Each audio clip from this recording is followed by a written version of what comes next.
वालेकुम सलाम नमस्ते सत श्री अकाल। उम्मीद करता हूँ फिट होंगे, बेहतरीन होंगे, अपनी लाइफ अच्छे से एंजॉय कर रहे होंगे हम दोनों की तरह। आज एक और वीडियो और उसका टाइटल है उसका टाइटल है जी वर्ल्ड्स लार्जेस्ट कम्युनिटी किचन और गोल्डन टेम्पल।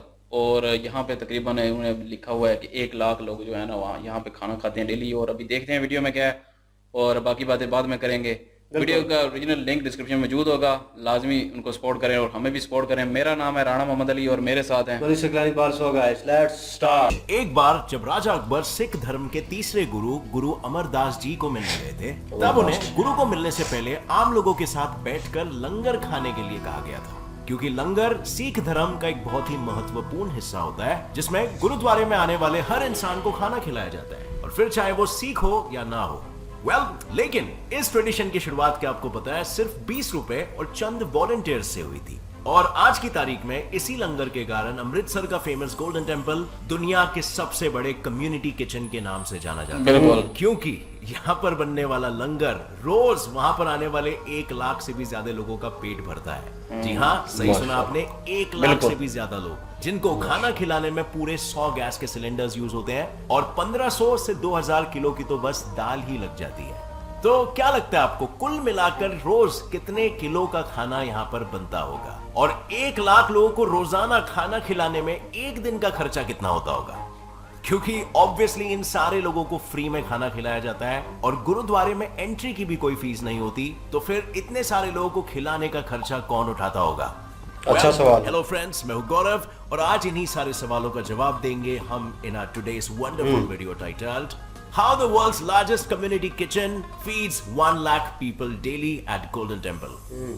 तो बेसिकली गोल्डन टेम्पल में खाना बनाने वालों का एक सिद्धांत है, और वो ये है कि जब तक कोई खाने वाला मौजूद होगा तब तक लंगर बंद नहीं होगा, जिसकी वजह से गोल्डन टेम्पल में हर रोज 24 घंटे लंगर के लिए चूल्हे जलते ही रहते हैं। And they feed this langar to every person regardless of the gender, religion, caste, creed और क्लास, जिस वजह से वो इस बात का पूरा ध्यान देते हैं कि पूरा लंगर हेल्दी और वेजिटेरियन हो, ताकि किसी को भी खाते वक्त दिक्कत या बाधा ना आए। और इनके इस हेल्दी और टेस्टी मेन्यू में शामिल होता है राइस, रोटी, दाल, एक तरह की भाजी, खीर और हर गुरुद्वारे का फेमस खाड़ा प्रसाद। मेन्यू देख लिया, तो अब जानते हैं कि इस 1 लाख लोगों का पेट भरने वाले लंगर को बनाने का प्रोसेस क्या होता है। तो सबसे पहले सुबह के 4 साढ़े 4 बजे करीबन 3000 लोग गुरुद्वारे में प्रार्थना करते हैं और साथ ही लंगर बनाने की शुरुआत करते हैं। पर ये सारे लोग गुरुद्वारा में काम करने वाले स्टाफ नहीं होते, इनमें से लगभग 90% लोग वॉलंटियर्स होते हैं, जो बस गुरुद्वारे में सेवा करने के लिए आते हैं। अच्छा। और अगर तुम घर पे बैठे बैठे गुरुद्वारे जैसा स्वादिष्ट खाना बनाना चाहते हो, तो आगे के जो सारे स्टेप्स है ना, वो एकदम ध्यान से सुनना। सबसे पहले तो हम दिन भर में लगने वाले सारे सामान को इकट्ठा करने के लिए एक चेकलिस्ट बनाते हैं। तो हमारे इस चेकलिस्ट का पहला आइटम है 100 गैस के सिलेंडर्स, जो आपको आपके करीबी HP गैस सिलेंडर्स के गोदाम से मिल जाएंगे। नेक्स्ट है बड़े बड़े लकड़े, जो 24 घंटे चूल्हा जलाने के लिए लगेंगे। जिसके बाद खरीदेंगे हम बस 50 क्विंटल यानी कि 5000 किलो रोटी का आटा, 2000 किलो दाल, 1400 किलो चावल और 700 लीटर दूध।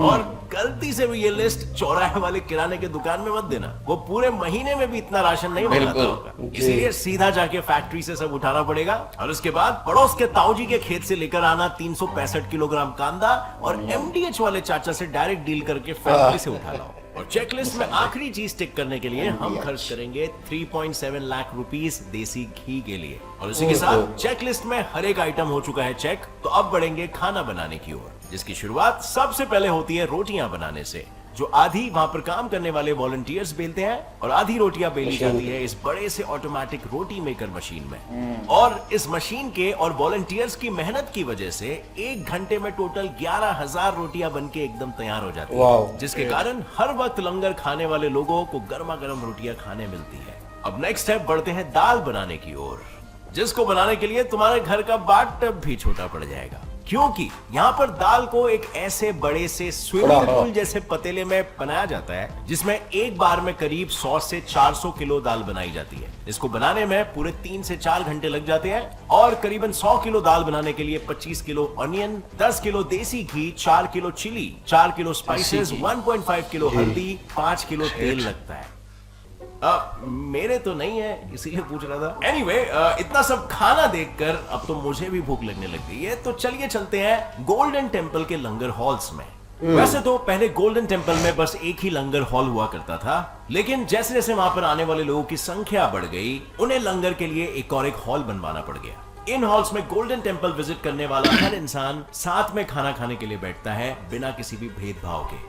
लिटरली यहाँ पर तुम्हें एक डॉक्टर एक स्टूडेंट के बाजू में बैठा हुआ दिखेगा, जो कि खुद किसी बेघर के बाजू में बैठा हुआ होगा। और यहाँ पर इसी तरीके से सबको बिठाया जाता है, क्योंकि समानता यानी इक्वालिटी सिख धर्म का एक बहुत ही बड़ा सिद्धांत है, जिसको दर्शाने के लिए गोल्डन टेम्पल के अंदर आने के लिए हर दिशा में एक दरवाजा है। यानी कुल मिला के 4 दरवाजे हैं, जो ये दर्शाते हैं कि तुम किसी भी कास्ट, क्रीड, कलर या क्लास के हो, गोल्डन टेम्पल के दरवाजे हमेशा तुम्हारे लिए खुले रहेंगे। पर अब हम लौटते हैं लंगर हॉल पर। इतने स्वादिष्ट खानों की बात करके मेरी भूख तो और बढ़ गई है। बेसिकली खाना लेकर इन हॉल्स में वॉलंटियर्स घूमते रहते हैं, हर किसी को एक्स्ट्रा रोटी, एक्स्ट्रा दाल पूछते हुए। यहाँ पर छोटे छोटे मशीन्स भी हैं जो खाने वाले लोगों को दाल सर्व करते हैं। और फिर जैसे ही लोगों का खाकर हो जाता है, कुछ वॉलंटियर्स तुरंत अपने फर्श वगैरह साफ करने लगते हैं, और बाकी के वॉलंटियर्स थालियां उठाकर उसे धोने के लिए देते हैं। और यहाँ पर थालियों को धोने का काम भी वॉलंटियर्स खुद ही करते हैं। और ये सारी थालियों को एक या 2 बार नहीं, बल्कि पूरे 6 बार धोया जाता है। और ये सब करने के पीछे भी सिख धर्म का एक और एक सिद्धांत है, और वो है कम्युनिटी सर्विस, यानी कि समाज सेवा करना।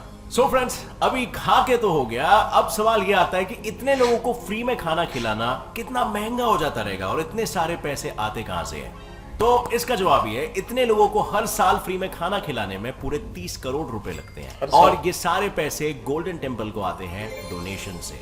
वैसे फिलहाल तो पैंडेमिक और लॉकडाउन की वजह से लोगों का आना जाना काफी हद तक कम हो चुका है, लेकिन इस महामारी के दौर से पहले तक गोल्डन टेम्पल को हर दिन 23 लाख रुपीस डोनेशन में आते थे। जी हाँ, टोटल 23 लाख रुपीस, वो भी सिर्फ और सिर्फ एक दिन में। और ये सारा डोनेशन वहां पर रोज आने जाने वाले भक्त दान पेटी में ऑफरिंग्स के रूप में देकर चले जाते थे। बट इसका मेजॉरिटी चंक कुछ फॉरेन में रहने वाले भक्तों से मिलता है। बट अब जरा सोचो, अगर एक दिन के 23 लाख रुपीस होते हैं, तो साल के आसानी से करीब 70 से 80 करोड़ तो हो जाएंगे, जो कि गोल्डन टेम्पल को सिर्फ डोनेशन से मिल जाएगा। तो इसमें हर साल लंगर पर 30 करोड़ खर्च करना कितना आसान होगा, राइट? वेल, इसके अलावा इनके और भी बहुत सारे खर्चे होते हैं जो ये पब्लिकली लोगों की सेवा में लगा देते हैं। जैसे फॉर एग्जांपल किसी बिजी रोड में ये कुछ ड्रिंक सर्व करेंगे, या फिर होमलेस लोगों तक खाना पहुंचाएंगे। ग्रेट। अब गोल्डन टेम्पल में कई बार तो काफी सारे भक्त डोनेशन के रूप में ही लंगर में लगने वाले खाने और सामान भी डोनेट कर देते हैं। और अगर पैसे इतने नहीं आते हैं, तो वॉलंटियर्स खुद के पैसे डाल के भी लंगर ऑर्गेनाइज कर लेते हैं, क्योंकि उनका मानना यह है कि चाहे कितने भी पैसे जाए, पर कोई इंसान वाहेगुरु जी के द्वार से भूखा नहीं जाना चाहिए। और इस मान्यता की शुरुआत खुद सिख धर्म के पहले गुरु नानक देव जी ने की थी, जब वो छोटे थे और उनके हाथों में बस सिर्फ 20 रुपए थे। बेसिकली एक दिन गुरु नानक देव जी के पिता उन्हें भी व्यापार करना सिखाना चाहते थे, तो उन्होंने गुरु नानक देव जी के हाथों में 20 रुपए थमाए और कहा, जा सच्चा सौदा यानी कि एक अच्छा सौदा करके आ।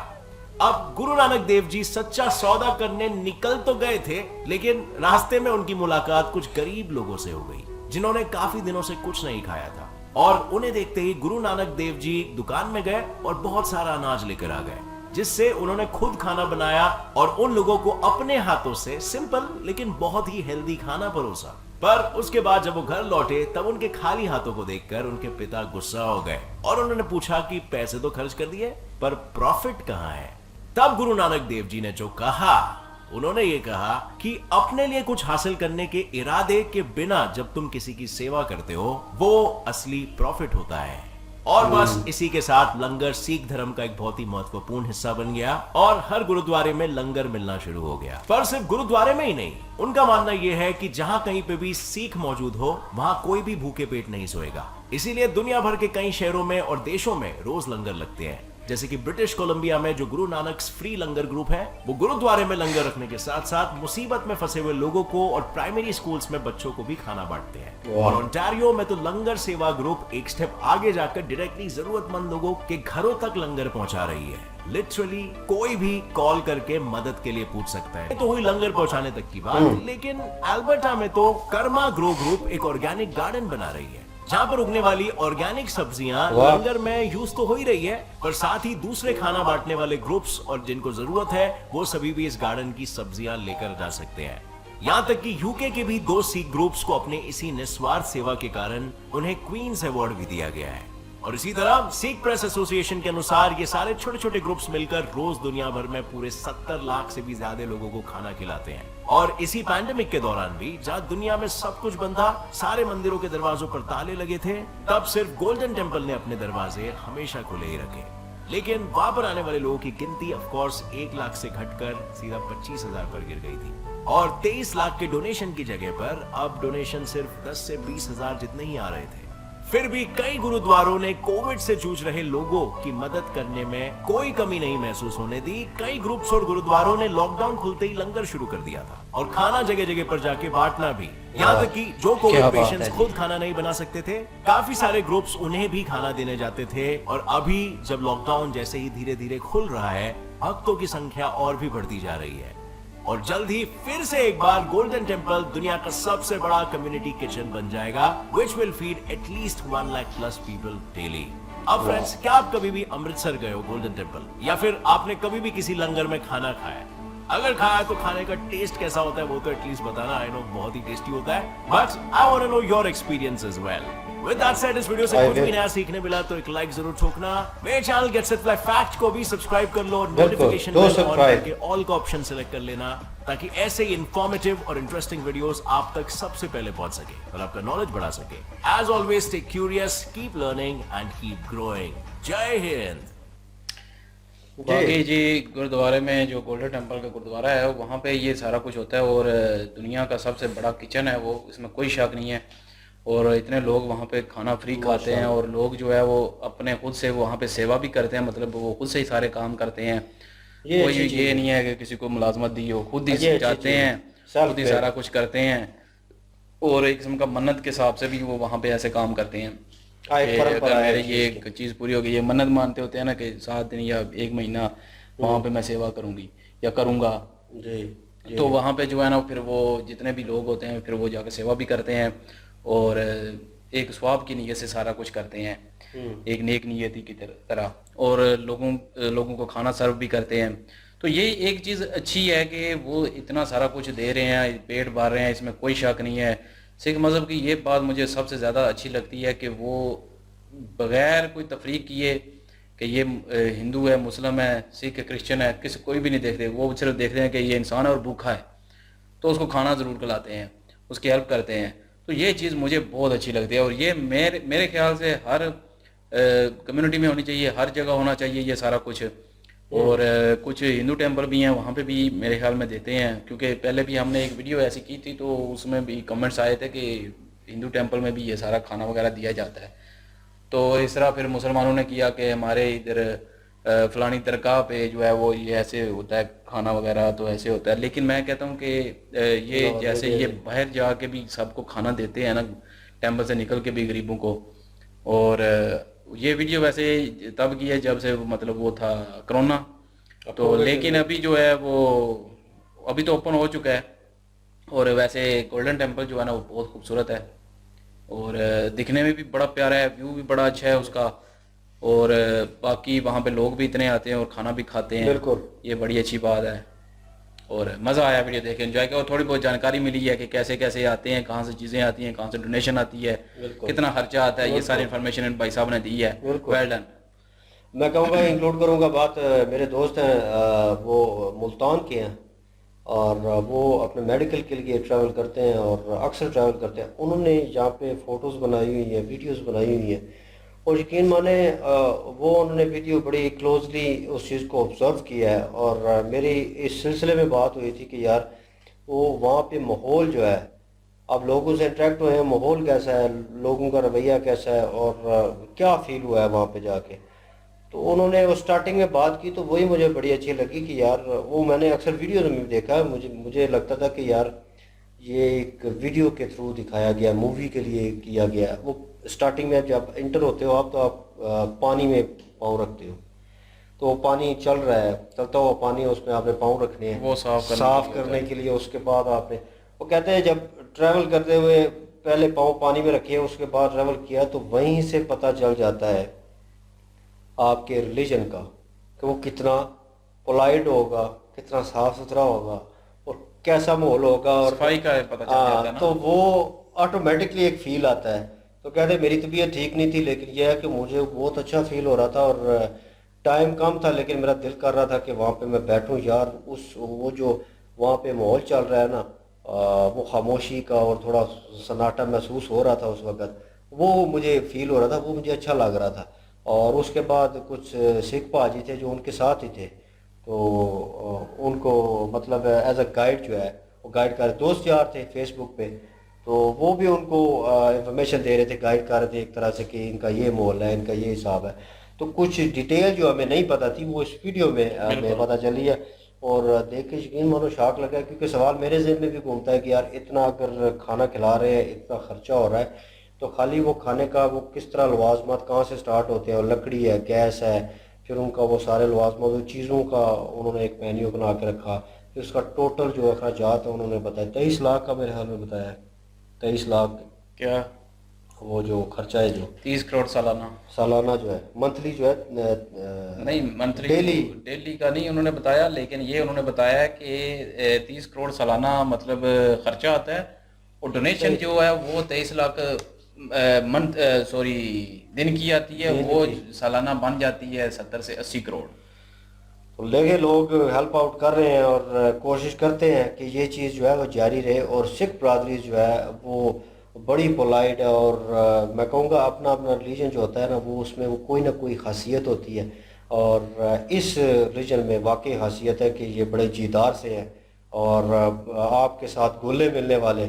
और हमेशा कहता हूँ कि लाहौर के बंदे ऐसे होते हैं कि आप 2 4 मिनट बात करोगे तो वो कहेंगे चल यार घर चलते हैं, जाके खाना खाते हैं। तो सिख सिख बरादरी जो है, ये कम्युनिटी जो है ऐसी है, और ये मेहमान नवाजी में पीछे नहीं है। और मैं कहूँगा दिल भी बड़े रखते हैं। और हम मूवीज़ में भी देखते हैं, अक्सर मुलाकात भी हुई है, मैं बाहर रहा हूँ, उनसे भी मुलाकात हुई है, तो यकीन माने बड़ी खुशी होती है और मज़ा आता है इनके साथ बातचीत करके। वीडियो ज़बरदस्त थी, इंफॉर्मेशनल वीडियो थी।